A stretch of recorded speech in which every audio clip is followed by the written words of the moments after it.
Is it really possible to have balance as an entrepreneur? I would say barely, but it's possible. You need to have some very conscious choices and make some conscious shifts, because if you don't, you will not find balance. I say this from firsthand experience. In my practice, I have some of the highest paid CEOs in the country come to me, and while they look good on paper, their personal lives are falling apart. So I really want to steer you in the right direction. You're on this path, and it's an exciting path, but I don't want you to lose everything in the meantime. So here's a couple of tips to maintain your balance and to truly be a success at home and at work. So the first one to understand is that true success really does mean nonstop work.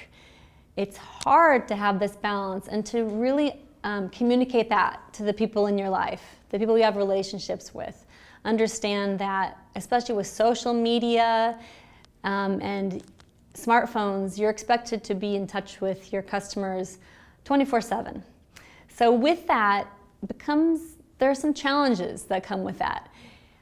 What I recommend that you do today, right now, after you turn off this video, is to open up your calendar and to cut every non-essential meeting.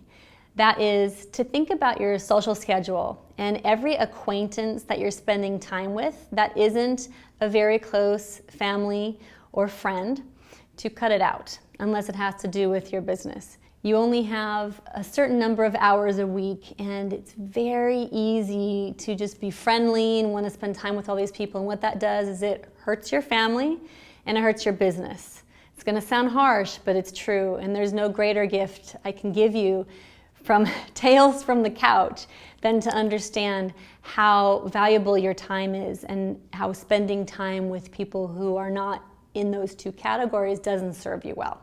The other thing I want you to do is, again, take out your calendar, whether you use it on your phone or your computer or you actually write things down.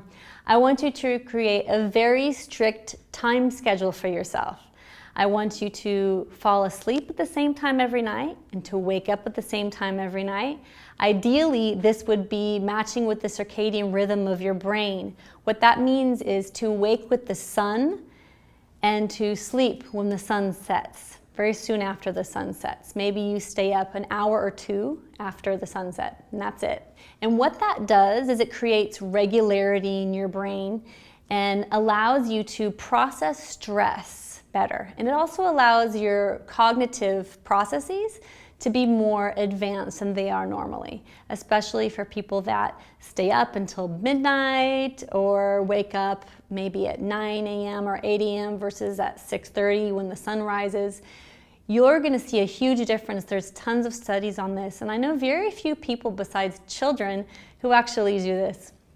So this is something you can start implementing today that will really help you neurocognitively to follow the circadian rhythm. I also want you to truly schedule everything. I want you to schedule your lunches to make sure you eat properly. I want you to schedule exercise. I want you to schedule your phone call with your mom.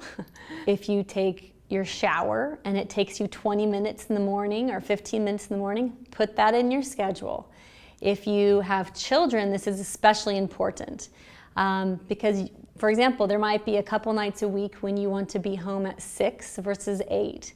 Put that in your schedule. Live and die by your schedule, and it sounds very mundane and routine, but these are the qualities of successful entrepreneurs and successful business people, and you really need to create a tight schedule so that you have freedom to put more time into your business, and only the essentials should be on there. And then if you don't accomplish the task that day, I want you to make sure you do it the next day, especially the phone call with the mom and other important relationships with your life. Again, with the pressures of being an entrepreneur, it's so easy to forget about these keeping up, the relationships that really fuel you. And it's your job to fuel yourself not only for your business, but to fuel yourself in terms of your relationships, because that is really going to differentiate you between a successful entrepreneur and a so-so entrepreneur, is maintaining those relationships. The other thing I want to add is to watch your sleep. I talked about sleep before, and a little bit with the circadian rhythm and waking and rising with the sun and falling asleep with the sun. But I want also to mention the importance of getting a good night's rest. Again, my background is in neuropsychology. If you look at those pictures you've seen, this is your brain on drugs. Well, this is your brain on lack of sleep looks just as bad as this is your brain on drugs. So if you think you're doing yourself or your business a favor by not getting the proper amount of sleep, you're really not. Your work quality diminishes, and ultimately it causes neurological issues in the future, which can lead to things like Alzheimer's and other memory issues. So again, look to children for inspiration, because they sleep very well, they sleep often, they're connected to their circadian rhythms, they make time for play. I want to mention that also. The last tip is to make time for play, because if you don't laugh regularly, if you don't smile on a regular basis, your mind will be flooded with cortisol and you won't be able to truly be in a neurological state that's free of stress. So even if it's, again, research has shown that even a forced smile is better than not smiling at all. So remember to smile, to laugh, and to allow yourself to play. Life is short, you only live once.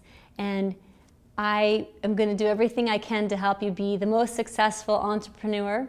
Check out my website and follow me on Twitter for more information. Thanks.